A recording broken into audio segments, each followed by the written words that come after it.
The Voice of Charity programs are proudly sponsored by عشو ممكن تحصل بس ب $99.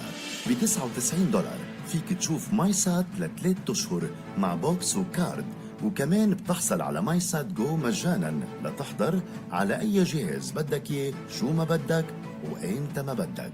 كلن بس ب $99 بدون ما تشترك، وفيك تكمل أو توقف لما بدك. اتصل هلا على 1-300-976-481. Are you looking for a professional and trustworthy migration team? Contact Dr. Fadi Qutb and his team at Lionheart Migration. Lionheart Migration specialises in migration, education and coaching advice and services. The team can assist with your visa, citizenship and education inquiries and applications, and with your migration tribunal and court matters.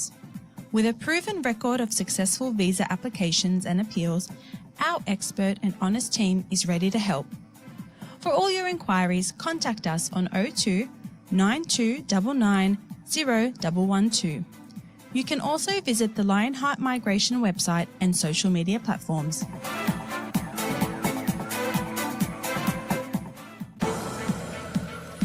Speedway Petroleum keeps Sydney moving. With a growing network of petrol stations across the city, Speedway Petroleum delivers quality fuel, competitive prices, and convenience you can trust. Whether you're commuting to work, running errands, or heading out on the road, stop by your local Speedway Petroleum for fast service, reliable fuel, and a smooth experience every time. Speedway Petroleum, driving Sydney forward one step at a time.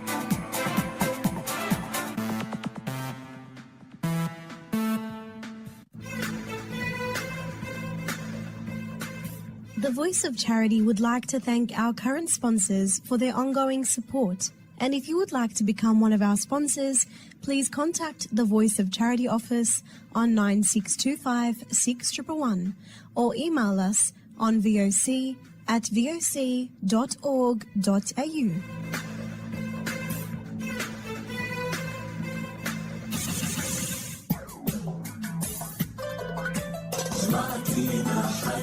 حدي علمتينا المحبة، سمعتينا حدي علمتينا المحبة، لا تخافي من هبوب الريح، عن حبك ما رح ننسيح، لا تخافي من هبوب الريح، عن حبك ما رح ننسيح، صوتك من صوت المسيح، تبقي صوت المحبة.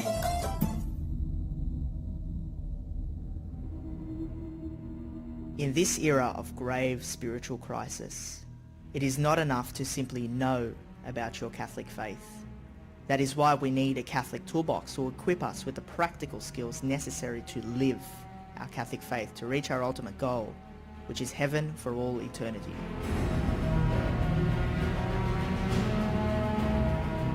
Do not merely listen to the word and so deceive yourselves. Do what it says.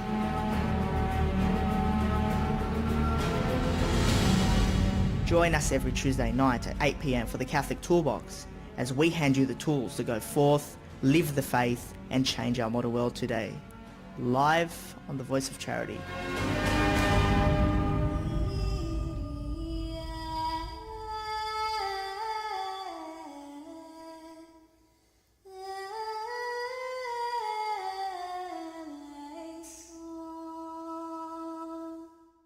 And welcome back to another week on the Catholic Toolbox, the art of practical Catholicism. I'm your host and founder, George Manassa, here as we equip you with practical tools to live your faith in our modern world of today. And this week I'm joined by a friend of mine, Professor Gerald Fogarty. Welcome to the studio. Thank you so much, George. It's a pleasure to be here. It's great to have you here. This is your first time. First time on the Toolbox, that's right. Yeah. Yeah. And you're ready to give us the tools. That's right. Yes. That's right. A doctor's tools, medical professionals' tools. It's very important today, and we're discussing a very important topic, and that is conscientious objection in the context of the medical field. Yes. Can doctors object? What are the Yeah. rules? Yeah. And just a big disclaimer to everybody listening here today. This does not count as any professional medical advice or any professional advice, so please seek your own relevant advice and professional advice. Thank you very much. But let's get on to the topic. Yeah. And before we start with the topic, I want you to introduce yourself and Yeah. your very bright career that you've had so far, and the great work that you've done over the years in education and the medical field. Yeah. Well, thanks for that, George. I've been very lucky to have had really a very good career. There have been a few negatives in that career, but it's funny how negatives turn into positives. God is very good in that situation. So I went to my parents sent me to a very good boarding school in the country, and which was a Catholic boarding school. I learnt a lot there. It was good for me because I was a bit soft, and I didn't realise how soft I was until I had to share a dormitory with 50 other guys. And you're tougher now, are you? Well, tougher than I was then. Anyway, but it was a great sporting school, but I really wanted to do medicine, but I didn't make it in. So because of that, I went to university and studied science and managed to swap into medicine, and was able to complete the science degree as well, and that really taught me how to think properly. Scientifically. It was a very good degree. And then I did the first 3 years science, and then rather than the first 2 years of medicine, and then finished off 3 years of medicine, and then did my internship and residency, and eventually specialised in a specialty called radiation oncology, which is all about treating cancer with radiation, which is a fascinating field. It's developing in a big way. There's two branches to it. There's the physics side, which is all about locating where the radiation goes. There's the biology side, about how tissues react to radiation. It's fascinating, and fortunately I've been able to be at the forefront of some areas in that. So now in my I'm at the sort of zenith to twilight of my career. All I do is the radiation treatment of skin and benign. So skin cancers. Skin cancers, but also other things in skin as well. There's quite a few benign applications of radiotherapy. I'm running a trial at the moment in rosacea. Also, we've treated a bit of psoriasis that hasn't been able to be controlled by the biologicals or other things. Yeah. Other things that we've done, we've published case studies on this. It's all on my website. Sorry, this is a plug. But if you go to www.drgeraldfogarty.com, that's about to be changed, that website to be improved. But there's a lot of my publications on there about treating radiation, treating benign conditions of the skin with radiation. So just for our listeners, drgeraldfogarty.com. Yeah, so it's all one word, drgeraldfogarty.com. That's the website. It's about to be upgraded in the next 2 weeks with all my recent publications. It's probably about 2 years old, but you'll find a lot of what we've been doing there in terms of the technology of radiation and other things as well. Yeah, that's absolutely amazing work. And talk to us about your career in education. Yeah, I know you were the former headmaster of Warrain College in UNSW. That's right. Yeah. So when you study medicine, and when you practice medicine, there's a bit of a sort of an expectation that you will teach. So I've taught a lot of med students. I've taught a lot of allied health people. I've even published quite a bit for nurses as well, because I feel as though, particularly in radiation, that all the craft groups get a great, could I say, exposure to radiation and understanding, but the nurses don't. So I've published a course for them, which is on the net, so I do have a penchant for education. So I managed to be the I took 12 years of medicine actually to be the Deputy Master of Warrain College. I worked part-time in medicine at that time. In fact, being a part-time GP out here in Mount Druitt, believe it or not, for some of that time. Wow. It's a great hospital. Yeah. My mother had her hip replaced there. Yeah, good. It was a great service and a great experience there. Mm. Yeah. And then, but then later on in life, I was asked to, I managed to train at Peter MacCallum Cancer Centre in Melbourne. That's Australia's biggest cancer centre. Got great training there, great people, and then was able to get a job here in Sydney. I ended up being the director of the Mater St Vincent's radiotherapy departments. But during that time, I was also asked to consider being the Master of Warrain College, which was a voluntary position, but Warrane is a college on the campus of UNSW for 140 men, run by a Catholic group called Opus Dei, which I belong to, and probably about half the college is Catholic.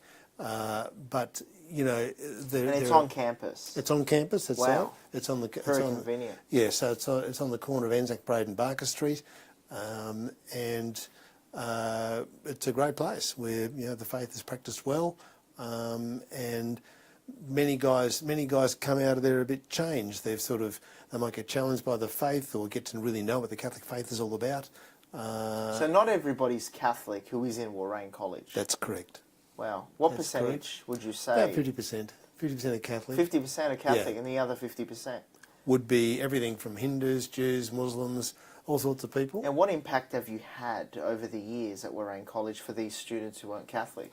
So every year... Undergoing the formation, because there's some formation, it's not just a free accommodation where you just don't go out. Yeah, so we have we call ourselves a college because we do think we impart education. Yeah. And it's one of our founding board members used to say that you get your degree on campus, but you get your education in Warrane. Wow. Because that's how you really learn how to live with other people.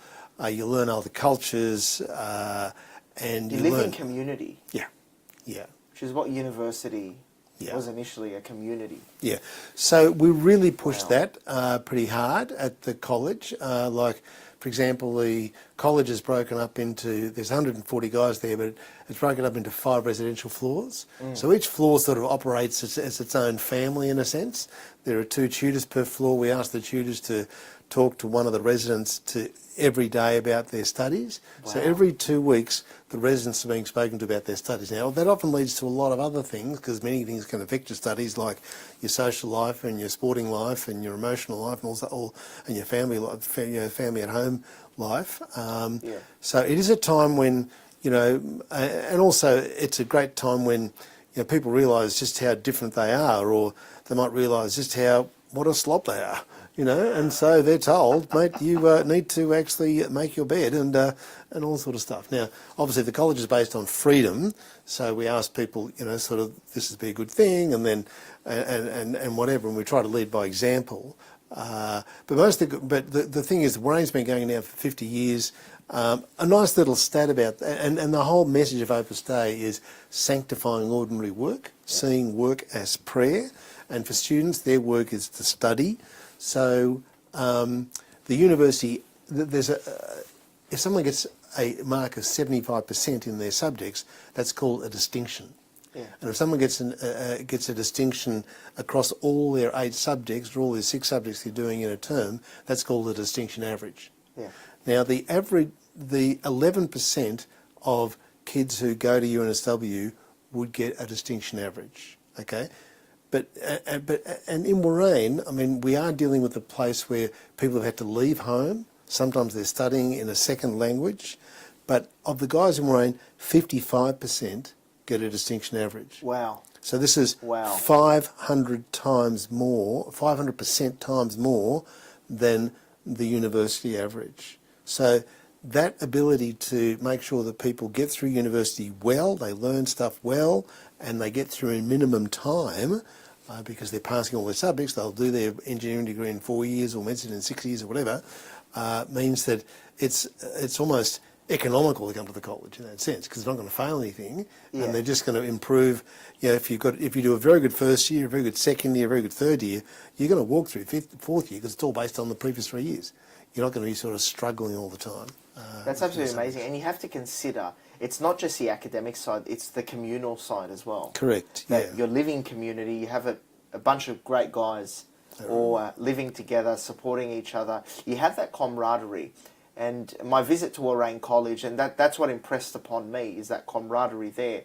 And you also have, like what other residential colleges like St. John's College that I used to work at casually have, is the dining, in-house dining. So you have your food covered and washing, cleaning covered, all that stuff. Yeah, and we also have an academic tutorial program as well. So there are. Tell us about that. So there's 2 sorts of tutors there. There are what we call the floor tutors, who are sort of like the moral tutors back in the. Is that the platoon? Do you call it like a platoon, like a level? Well, that sounds a bit too army, but you know the whole idea of the tutors is to lead by example, but also when things need to be said, they are said. And it's amazing how some guys can come from great households, but they just miss out on stuff. Yeah. A typical example is one thing they have every night in the college, and we've really worked on this very hard, is something called the coffee club. So it's a planned study break at 9 p.m. Now during that time, we have that 4 nights a week, Monday, Tuesday, Wednesday, Thursday, on each of the floors. Yeah. So, and what we tell the guys, what we tell the tutors is how to organise that. Make it exciting, you know, so that for 2 of the nights they do something organised. And usually the typical idea is to do something bread and circus. So bread means involve food, you know, like have a birthday with a birthday cake, or make popcorn, or get someone to sort of cook a typical food from their country, you know, and explain it to the guys. That's one night. On another night, have circus. For example, it could be karaoke or charades or whatever. So there's a short, sharp, deep, half-hour exact break, bang, you know.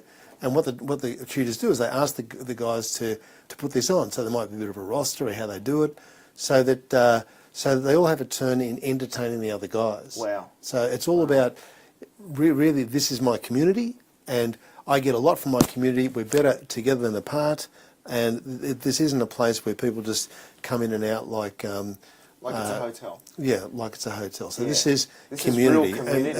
And what happens is, and people get very attached to their floors, and like we have the 2nd floor, 3rd floor, 4th floor, all sort of stuff. Wow. And you know, they get very attached to their floors, and they make a lot of very good friends on their floors. And usually, the older, you know, as guys go through the college, we interview them every year, saying that, well, you've had a good first year, you're going into 2nd year next year. How are you going to lift your game? How are you going to look after the first years? You will look after this year. How are you now going to look after the first years? So you're building leadership. Wow. Correct, yeah. So it's a great place. That is really phenomenal compared to the average uni student's experience. Yeah. They just go home and maybe mingle with a few people and get involved in some societies, but actually living on the college, embracing it, receiving the formation. Yeah. Having things, some services done for you, like food and everything else, the essentials provided, that can really shape future leaders. Yeah, it can. I know I'd want my children to experience that one day, God willing. And it's it's profound, and it must have had a great impact on you. Had a great impact on me. The trajectory of your career. Yeah, and I mean, you know, I didn't make it into medicine from school. I went to Warrane College. I got a distinction average. I swapped into medicine. So really, I owe my career to the college. Wow. You know, so, and now being the master was a great way to pay back. And many students, the 50% that you spoke about, some of them, I mean, because it's a Catholic college still. Yeah. There's mass available. There's confessions, there's formation, there's a priest, there's a chaplain there. Correct, there's a chaplain, yeah, and there's retreats and there's and all sort of stuff. So and so every year we probably get about 2 or 3 people becoming Catholic. Wow. That was my next question. Yeah, and many of the guys come from Catholic backgrounds and probably quite proudly Catholic, but then they come to the college and realise, oh, dude, this is a whole new level, and they end up by going back to confession after a long time, or going back to regular practice. And we say, you know, there's the option there of saying the rosary every day in family together, this sort of stuff, this Mass every day, this sort of thing. So, and we really try to, you know, we really, just St. Josemaria, our founder, told us we really need to live the liturgy very well. Yeah. And so the guys really see the Mass done very well, you know, with people recollected, Thanksgiving, many people come early. The priest is in the confessional for 15 minutes before Mass. Wow. So people need to go to confessional before Mass. They can go there and make sure they communicate at Mass if they want to. You know? Yeah. So where can people find Warrane College or access some more information? Well, it's on the UNSW website, or they can just look it up themselves. Warrane College, yeah. And it's interesting. Warrane is the indigenous name for Circular Quay. Wow. That's where the name comes from. Yeah. And if you go to Circular Quay, there is a park there called Warrane Park. So of course we in the college say that we in the college say that it was named after the college, but that's only to raise a bit of controversy. And so definitely shaped the trajectory of your career. Yes. And you entered medicine and you began to work, and Let's get through to the topic at hand, and that is, what obstacles did you start to encounter in terms of living your faith, the faith that was imparted and strengthened at Warrain College for you and for many other students as a practicing professional? What obstacles did you begin to face or notice with your career that challenged your morals, and how you could object freely or follow your conscience freely? Yeah. In the medical profession. Yeah. So we know that one beautiful gift that God has given us is our sexuality. Yeah. Yeah, and it's a beautiful gift. And really, the whole end game of sexuality is for men and women to get together, marry, and have children. Yeah. That's really what it's all about. Yeah. You know, and what children are is that you know, God has been so gracious as to help us cooperate in the creation of new eternal beings. Yeah. Pretty big hit. You know, Wow. that's really what sexuality is all about. So God has creators. God has entrusted us with creating the people that He wants in order to populate heaven at the end of time. To populate heaven. Yeah. Well, Wow. God wants many That's people. how we have to see it. Yeah. Populate God heaven. wants many people in heaven, and so He creates many people. Okay. And obviously, the doctors have a real duty, responsibility, and joy to help people maximise their fertility, yeah, and to use that well, you know. And that's really where our role is, in helping people discover the barriers to fertility, and make their journey through pregnancy and early childhood, as you know, looking after a child, bringing a family into the world, as pleasant and as rewarding as possible. That's our job, you know. So, but unfortunately, forces sort of outside of medicine started to operate philosophically, probably well back even into the 18th century, and where the whole movements of utilitarianism and individualism and, you know, a walking away from God. This is just sort of, you know, mortals, original sin being replayed again, that, you know, that we're gods, we're not going to be told what to do. And people started to see that in their own sexuality, so that I'm going to be in control of my own sexuality. So the whole contraceptive mentality was enabled by scientists discovering how they could control ovulation through the contraceptive pill. Yeah. So, and this was seen as a great liberation and all sort of stuff, but it wasn't. What has really happened, and it's so easy to see that everything that Pope Paul VI wrote in Humana Vitae has come to pass, is that what happened is that once you separate the procreative element of sexuality from the pleasure of sexuality, what happens is you unleash an enormous potential for addiction, and Absolutely. people become addicted to sexual pleasure, and Without the consequence.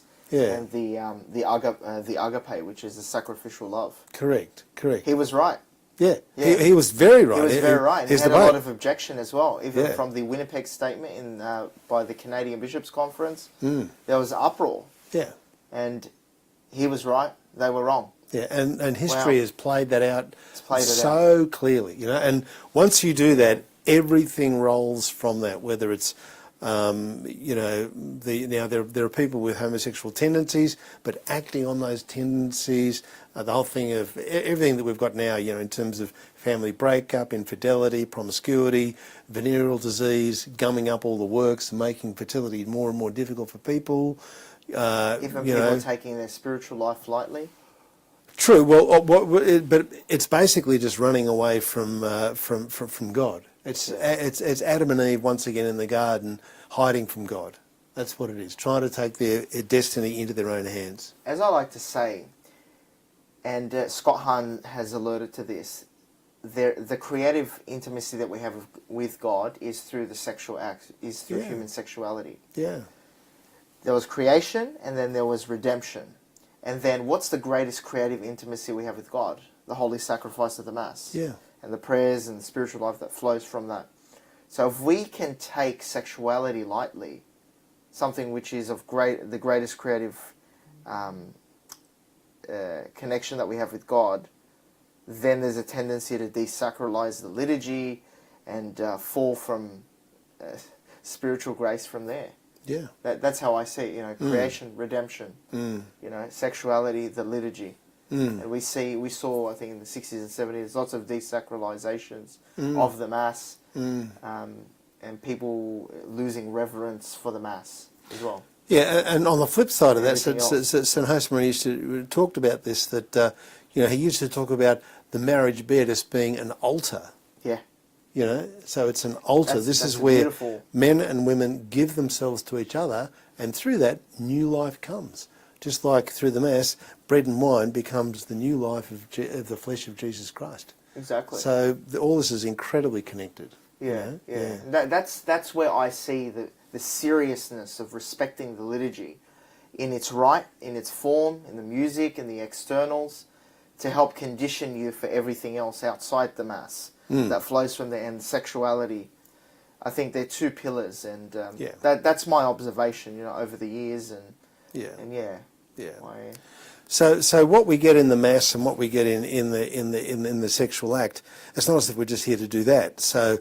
But we get a lot of energy and a lot of grace in order to put that into effect outside of those things. Yeah. So therefore family life becomes a whole, is really built on the fidelity and the love and the generosity in which not only the sexual act is carried out, but also how that family through their sexual act replicates the Mass in their home. So there's a lot of theology about this. So if we come back to the topic of what we're talking about tonight, so if we're coming back to doctors, well, doctors have to look after these great gifts. But because of all the things that normally trip people up, pride, avarice, lust, ignorance, all this became just, and a lot of cowardice on the people who should have really stood up and said, no, this is wrong. If you go down this road, you will suffer, and that's what's happened. That wasn't there, and so as a result, we are where we are now. And what really pains me, this is my role in this whole thing, is that I see good families creating people who really want to give themselves and serve the others, go into the healthcare professions in order to give themselves and sacrifice themselves for, and to push the research and push the service to help people. But now, as part of their job description, they have to kill people through VAD and abortion. Wow, that's ironic. And so that's where we're at. So hang on, how did we get here? And then how are we going to get out of here? And how I see we're going to get out of here is that what we need to do is we need to create a whole class of young, vibrant people, well-formed, who really want to effect the revolution in health and throw off the shackles of the contraceptive mentality and the culture of death, which is typified by termination of pregnancy and VAD. So it's the death culture at the beginning of life and at the end of life. And at the end of life, yeah. And possibly even with assisted suicide during life. Yeah, so well, death and every stage. And I think when people start looking at medicine as just being a balance sheet and services, and we do whatever the patient wants, well, that's not right. People say, oh, that's paternalism when you impose, but actually what we're doing is we're saying here that your nature needs this. Just like someone who comes into a casualty at night holding their right iliac fossa needs an appendectomy. Yeah. You've got to say, mate, you need an appendectomy. Sign the consent form. Oh, but I don't want an appendectomy, mate. If you don't have an appendectomy, you're dead in 24 hours. Yeah. So sign the consent form because we need to cut you open and take that appendix out because it's rotten. Yeah. Okay, great. Yeah. So I realised this was happening, and I had quite a number of run-ins myself with people wanting the contraceptive pill, and I had to explain to them clearly why I didn't do that. And Was this at the beginning of your career? Yeah. Early in your career? Early, So and you even were faced with even as, I mean, the brainwashing starts in high school. Yeah. You know, and it continues all the way through university. A typical thing, a tutorial in first year university is a scenario is put in front of the students. A woman comes in with an unplanned pregnancy and asks you for help. What do you tell her? And most kids, they've come from good families, they want to give themselves, they're here trying to help people. Oh, congratulations. No, you can't congratulate that woman because you're helping, you're making her build a bond between herself and her fetus. Can you see that you're imposing your agenda on her? You can't do that. You've got to ask her, what do you want to do with it? With it. Wow. And this is first year medicine. And then it's basically Gestapo. It's basically, no, you will do this. So I belong to a group called Pro-Life Health Professionals of Australia. This is one of the Joe Howe's group. Joe Howe's an abortion activist from Brisbane, from Adelaide, very good lady. So I'm the membership officer on the executive there. What we're trying to do is to help people when they go to university clump together and then go into the same tutorial together, support each other, so that when the tutor says, no, you can't say that, another person in the group says, no, I think you can say that. Yeah. So push back. That's great. Yeah. It's a really good practical push back. tool. So one thing we could do in terms of, you did mention to me you wanted practical things coming out of this, join PHPA. So if you just put into the net phpa.life, it'll take you there. .life, yeah, it'll take you there. You can join for free. May not be free for too much longer. And then we have a webinar every month. We organise a big conference every year. This year the conference will be in Brisbane. We had 700 people at the conference last year. Yeah. And it's basically people of like minds getting together, trying to help them realise that they're not alone. In fact, they are on the side of truth. And in 20, 30 years' time, we will see that we're on the side of truth. And what's happening now is there's, 80 to 100,000 terminations of pregnancy done every year in Australia. Now that's an enormous amount. 1 in 3 children conceived in our country ends up being terminated. So wow. That's terrible. Now just imagine the impact that has on women, has on future health. Terrible. And what did you see from there? So it began with early in your career. Yeah. Did you have any further experiences or any other areas of concern? Yeah, so then... Within practice. I'm sure you have many to discuss with us. Yeah, so one thing that happened to me is that I was part of a big teaching hospital here in Sydney as an intern and a resident. I was due to be rotated out to a peripheral hospital. I knew at this peripheral hospital they did a lot of terminations of pregnancy. A group of 5 of us went out there from this hospital to staff this hospital. This is a typical rotation, hospital. And then, and you went there for 12 weeks. 4 weeks was, for my roster was 4 weeks as a medical resident, 4 weeks as a surgical resident, 4 weeks as covering accident emergency. Yeah. So I knew that the pressure would come in the surgery term. Okay. So I realised that I really needed to become very respected in that 4 weeks. So I worked very hard, in order to be kind to the staff, do what the nurses say, look after the patients well, be a team player. Everyone wanted me. Yeah. Have lunch with the staff. Don't, just because I'm a doctor, don't be an idiot. Don't play the precious card or whatever. So then. And then I told the medical administrator, coming up to the surgical term, look, I have an issue with terminations of pregnancy and other things, and I won't do that. And he said, well, how are you going to survive? And I said, well, I'm just going to survive, because I don't do that. Well, and he said, okay, well, we know you, we respect you, we want you here, so just see how it goes. So then I told, so when I went into surgery, I then told them, look. And the way I phrase this is, you see, this is a human rights issue. It's not really a religious issue or a faith issue. I think what happens is A human all of rights these. issue. It's a human rights issue. Yeah, Okay. yeah.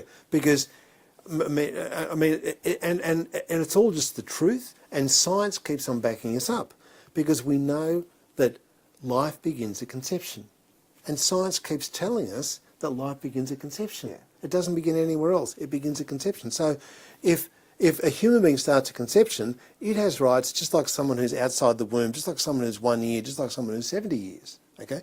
We all started there. Yeah. We all started as a conceptus, which grew into a fetus, which grew into a baby, and was delivered, and all that sort of stuff. So human rights start there. So, but the way I put it to the people I work with, I said, well, look, we're having a discussion here about what doctors should and shouldn't do. Okay, so what are we as healthcare professionals? We are people who prevent, cure, and palliate pathology. What is pathology? Pathology is the dysfunction of tissue. Okay? Mm-hmm. Now, do you agree that's what we do? That's what we do. Okay, so let's agree on that. So let's have a woman who's got an unplanned pregnancy, the baby's normal, and so where's the pathology? We're not treating anything here. We have no right to invade this woman's body because there's no pathology here. Because you and I have just defined that we're healthcare workers and we either prevent, cure or palliate pathology. But there's no pathology here. Just repeat that for our listeners. Prevent. Prevent, so all that prevention stuff, stop smoking, lose weight, all that sort of stuff. Yeah. That's what we do. Cure. So you've got an What's infection. there to cure? Cure. If you've got an infection, you need an antibiotics, or if you've got an abscess, you need that cut open and drained. Okay. Or palliate, someone who's going to die from their disease, but we give them pain relief, we give them support and all sort of stuff. So how is a conception any of those? It's not. It's not. Because conception is normal. It's natural. There's no pathology in conception. So, and people say, yeah, but we've got to do the termination. They don't, because in fact, when you do the termination or you're involved in any way, then you're actually trespassing on that woman. Even though she wants you to do that and she's consented, it's my body, I want my you. choice. I want you to trespass on my body. But I'm stepping outside my professional role. Because then listen to this. It's great to see it that way, that you're stepping outside your professional role. It's like calling in a plumber for getting rid of a pipe you don't like. It's not remediating anything. I've got to find a better example, but I've never heard it said that way, that you're stepping outside your professional role. In fact, I'm violating my profession. I'm going against the spirit of my profession, because my profession is to prevent, cure or palliate pathology. That's what a healthcare worker does. It's not pathology. Yeah, there's no pathology. But however, so I was involved in this, and so I had to really watch it, because you see, I could get sacked if I wasn't doing my job. So I'd be doing these theatre lists and assisting in theatre. So, case 1 could be okay, case 2 could be okay, case 3 was a termination. Case 4 was okay, case 5 was okay, case 6 was a termination. Yeah. So I would down tools and say, guys, I'm out of here, okay, for case 3, call me when it's done. Or I'd see the woman come out and go off to recovery, so I'd then go back in for case 4. Yeah. Okay, because case 4 is fine. There was someone there who needed an operation. But then you see, and we know as Catholics that if one's directly involved with the termination of pregnancy, and that includes the following things: encouraging someone to have a termination, writing a script for the abortion pill, getting consent, admitting them to hospital, assisting in the termination, doing the termination Could be assisting. surgically. Yeah. Yeah. Assisting. So anything like that is direct involvement. You're giving the anaesthetic, Passing the tools. Yeah. All that is direct cooperation. So that is, for us, a mortal sin. And we know that abortion carries the extra penalty of excommunication. And Is it a late sententiae excommunication? Yeah, that's right. So which means you were excommunicated and it's reserved to the Holy See to grant you an absolution. Well, I think in Australia, because there's so much of this going on, that any priest can do it. Yeah, okay, yeah, it's been special. But that just shows how bad we are in Australia. So the Holy See couldn't keep up with the requests. It must have been really... That's right, yeah, terrible. But it carries the penalty of excommunication, late sententiae. Yeah. But in Australia... Yeah. You see a priest and he absolves you from the canonical censure. So the problem with that is that so there are a lot of people out there who think they're Catholics, but actually they're not.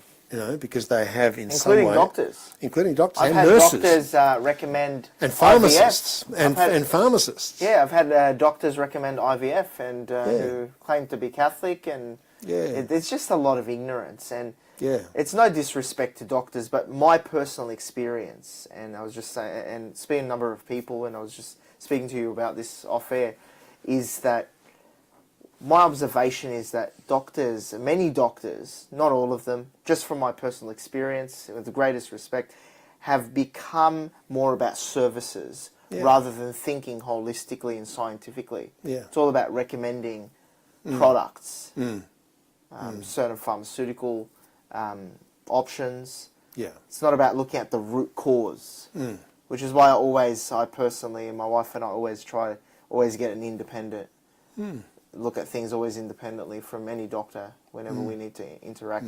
It's just our protocol because we just had my family's had so many different experiences, so it's just something that we do. But in this 4-week surgical term, because now when the woman has had these were surgical terminations of pregnancy, so these women had operations and had the products of conception evacuated from their wombs, so now they had a wound in their womb. So now they had pathology. Okay. So now I could get involved. So helping them with the discharge from hospital, that is, helping them to, giving them their rhesus factor injection if they needed it, giving them antibiotics to cover any infection that could have happened. That was all part of my care, because now, after the medically induced wound, I now had a role because there was pathology to cure. Okay? And then what happened in that situation was that quite a number of the women said, "Oh, are you the doctor who refused to take my consent and admit me to hospital?" I said, "Yes, I was." And they'd say, "Look, I wish you'd spoken to me before. I wish I'd met you before, because I really regret what I've done." Which is natural, because they've just, been party to the execution of their child. Is there a moral obligation on doctors? Now, I know this is very difficult to try and prevent or persuade, or is there anything that you can do to not just step back, I'm not involved, but find a way to speak to the patient and convince them not to go ahead with it? Well, are there limitations? There are many things. I mean, but obviously, someone's got to fess up that they're pregnant. Yeah. So you don't know they're pregnant unless they actually say, "I am pregnant and I am looking for your help." But many girls do that. They come saying that I'm unexpectedly pregnant, I need your help. But the problem is the whole system in Australia just funnels them all the way down the abortion thing. There's very few. And the IVF line as well. Well, that's if they're infertile. And oftentimes they're infertile because they've played around with their reproductive system before, through... sometimes happens naturally, but for someone who's already had quite a number of terminations of pregnancy, well, no wonder they're infertile, because this does not count as any professional advice, just as a extra disclaimer. Yeah. Just our opinion. So that was one experience I had. But I mean, I was very lucky. First of all, by that stage, I'd been very influenced by the teachings of St. Josemaria. I had deep faith. I realised that the salvation of my soul was more important than my job. Yeah. Also, courage. Also that I had a great group of supporters through places like Moraine College, my own family. It was a pleasure to be, to come back and sort of debrief with them and get support. I was also able to pray and ask God for strength, and also the way we win this game is through kindness and fortitude and knowledge. That's how to win it. So if people are upset and scream and throw stuff at you, which I've had all that happen to me, over this question. You just got to realise that oftentimes this is a lot of bad conscience, and they're not really targeting you. They're targeting the fact that they've suddenly realised that for 10, 15, 20, 30 years, they have compromised their own conscience. You know, and so they are sitting on an absolutely, and they've been responsible for many deaths, and your stand has helped them realise. But it's important because now they're given the opportunity to repent before they die. And that's the most important thing, Yeah. is the salvation of souls. Here on the Catholic Toolbox, that's our agenda, to provide you with the practical tools so that you can take action in any area of your life to save our soul. I mean, that's the agenda here. I mean, the church is not, you know, sometimes people can be distracted and see the church as some social organisation or relief or charity. No, the church is here to save souls and bring you to heaven by growing in holiness here in this life. Yeah.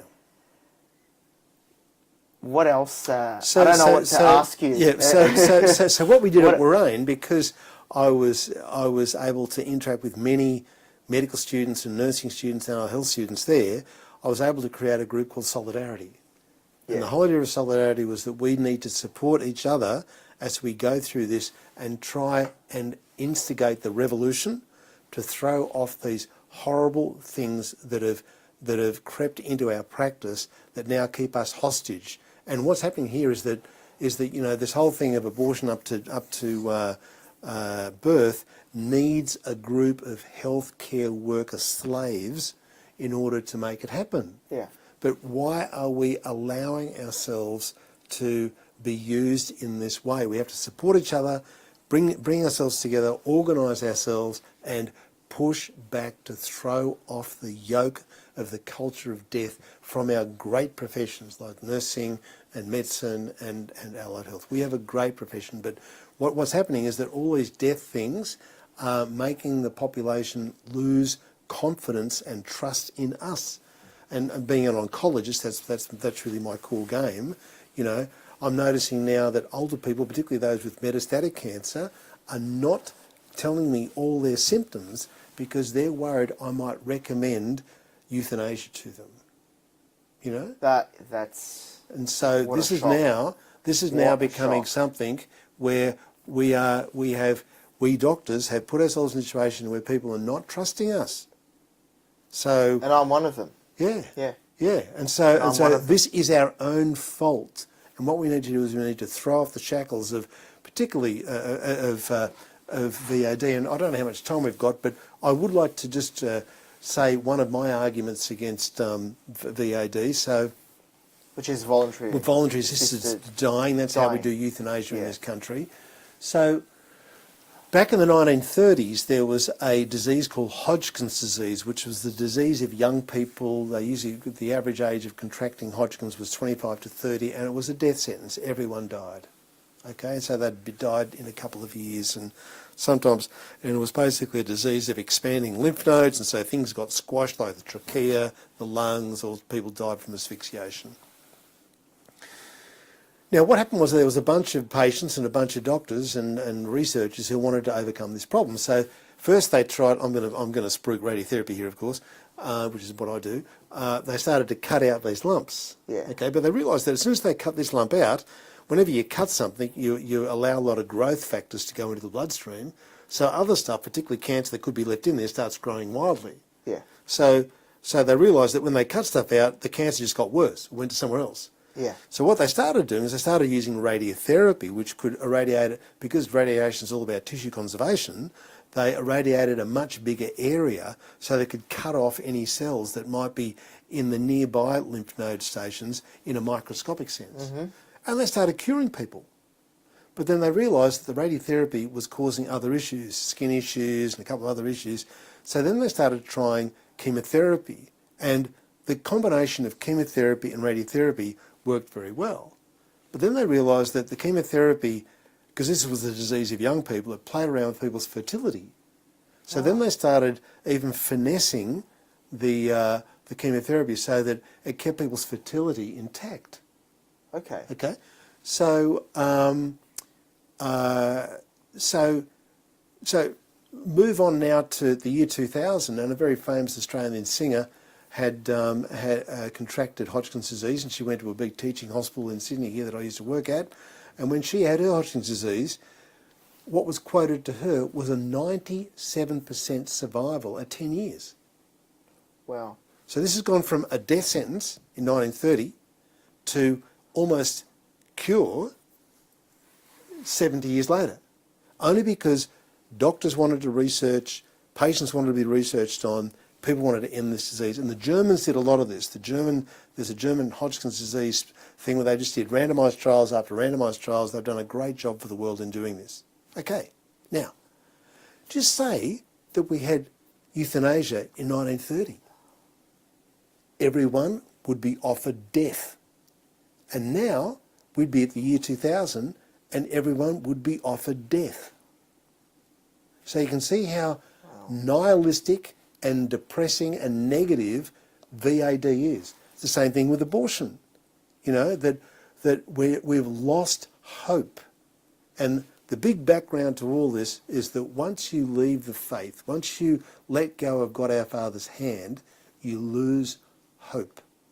And that's really all this stuff of the concept of mentality. You look for pleasure now rather than having to think about the future, and you lose hope. And we know that there's only one, we know that the cause of our hope is Our Lady, and this is where those of us who want to join this fight really need to have a great devotion to her.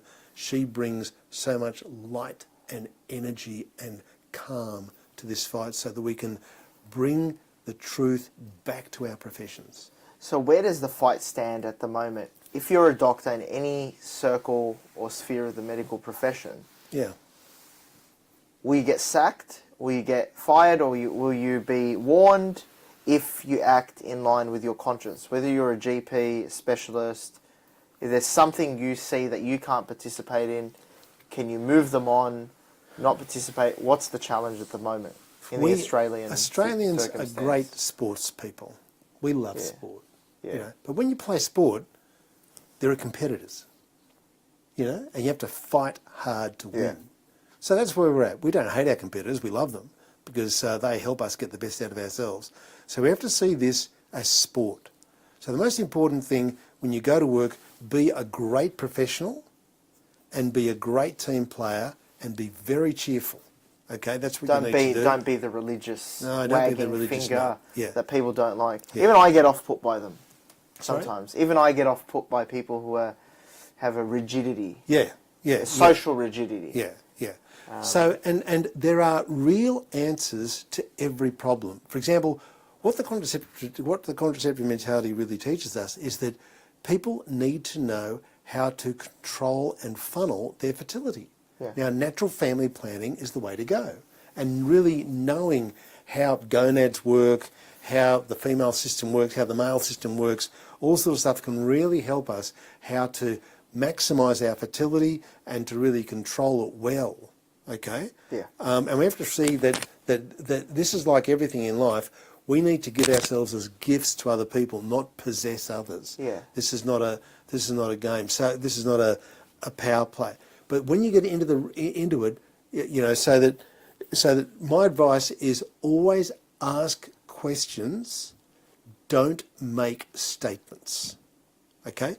For example, I was asked by a senior consultant, oh look, my intern hasn't turned up today, I need an intern to help me in theatre, you'll learn a lot of skills, can you come? And I said, oh, what sort of stuff are you on? Oh, I've got 3 terminations of pregnancies and a couple of tubal ligations and whatever. So, okay, I'll come if you can convince me that I'm not killing a human being today. Please convince me. Yeah. He couldn't convince me. Wow. So you've turned it around into a question. I've turned it into a question. Now, the worst thing you can do is make a statement like, I can't do it because I'm a Catholic. Well, that's a terrible thing to say, because what you're actually doing is you are imposing a religion on them. Okay. Okay? And he also, couldn't convince you that you weren't killing anybody. So yeah. So, but the thing is, great. You see, that's a very also, scientific way to do it. And so the other thing there is that you know that this is not about me avoiding sin and keeping myself pure, which can become across as almost selfish. Yeah. What we're really doing is We want to do the best thing by our patients, and we want to do the best thing by our professions by effecting the revolution. Get rid of the culture of death. Okay? The other thing is that doctors and healthcare workers can be very proud. So once you fall, you have to realise that if you fall, have the humility to return to the fight. You know, I gave in. I gave her the abortion pill. Okay, right. Repent, change, Go move back ahead. to confession. Yeah. Move ahead. Forget about that. God's forgiven it. Why are you worried about it? Move ahead. Okay. Let's go into the practical tools. What are some 3 practical tools? Please join PHPA. You make me look good. Okay? Because I need members. PHPA. Yeah, PHPA. Do you have to be a doctor or anybody in the medical profession? Anyone can join. Anyone can join. PHPA. Okay. At the moment it's free, but we're probably going to start charging people, but it'll be, doctors will pay a lot, nurses will pay a little bit, students will pay even less, and the rest of the community will pay nothing. You know, Okay. so please join us, because we are the voice of reason in this whole debate. The second, PHPA. PHPA.live. .live. The second thing is, do not be put off going into a health profession because of this stuff, because this stuff will chase you. Okay? No matter what you do, the culture of death will chase you. So if you're going into accounting or going into engineering or whatever, if you don't make a stand, it will chase you. So make a stand. And with the grace of God, it's easy to push back. The third thing is, find your support group. And that's what PHPA is set up to do, give you a support group. But you need to pray about this. You need to have, a really good structure, and put yourself through scenarios. I've got a couple of scenarios that I teach people how to do, how to articulate their way clearly through this, so you can not only survive this, but thrive in it, and be seen as the person who really is the effector of change. Okay? And if you do lose your job, who cares? You're saving your soul, and you have helped so many people. Can you get another job if you lose your job? Yeah, so some friends of mine have gone into veterinary stuff, Sure. So because they've got all the science and all sort of stuff in it. There are always jobs out there. If you want to work, there's work to get. But if you look for a job in medicine, I had a good friend of mine. She was what's called a histopathologist. Yeah. Now, what a histopathologists do is they look at dead bits of people, and like biopsies and things that have been cut out of people, and work out whether was this an infection or trauma or whatever, and give a report on is it cancer or not and whatever.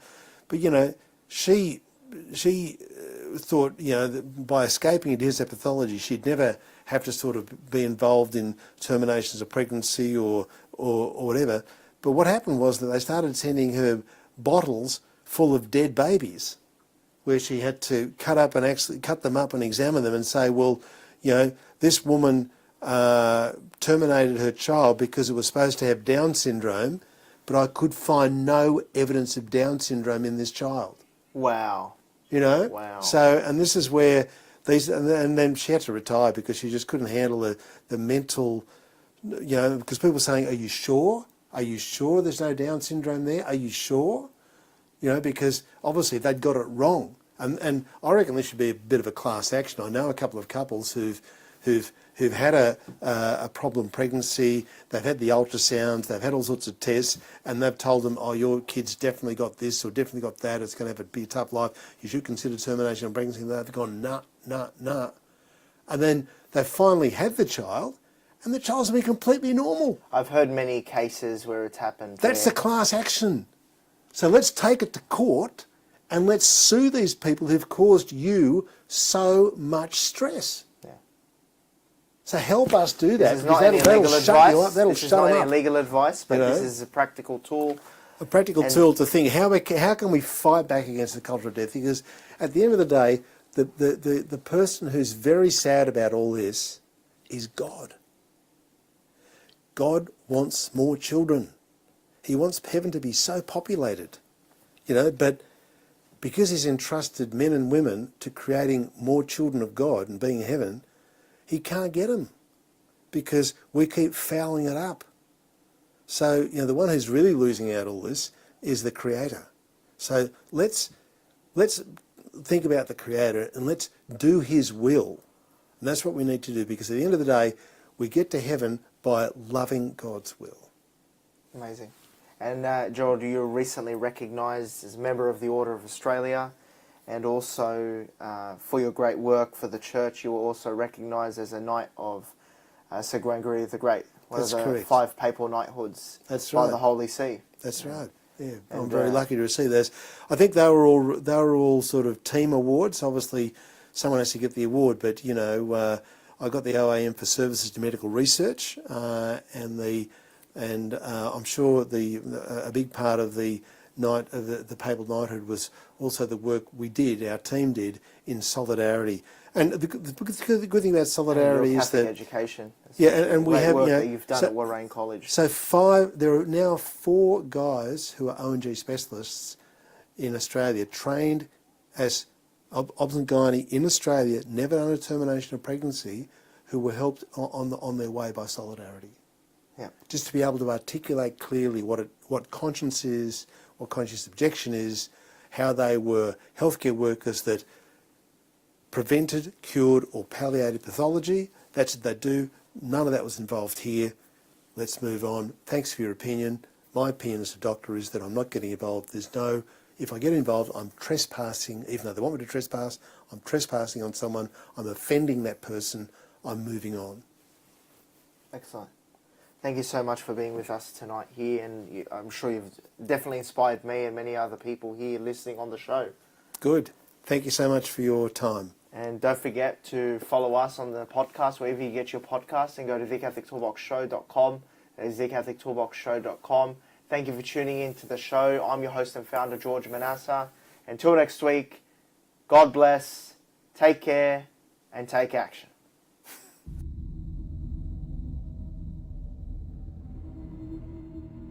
In this era of grave spiritual crisis, it is not enough to simply know about your Catholic faith. That is why we need a Catholic Toolbox to equip us with the practical skills necessary to live our Catholic faith to reach our ultimate goal, which is heaven for all eternity.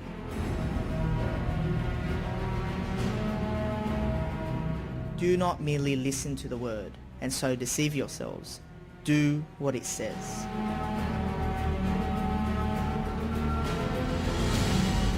Join us every Tuesday night at 8 p.m. for the Catholic Toolbox as we hand you the tools to go forth, live the faith, and change our modern world today. Live on the Voice of Charity.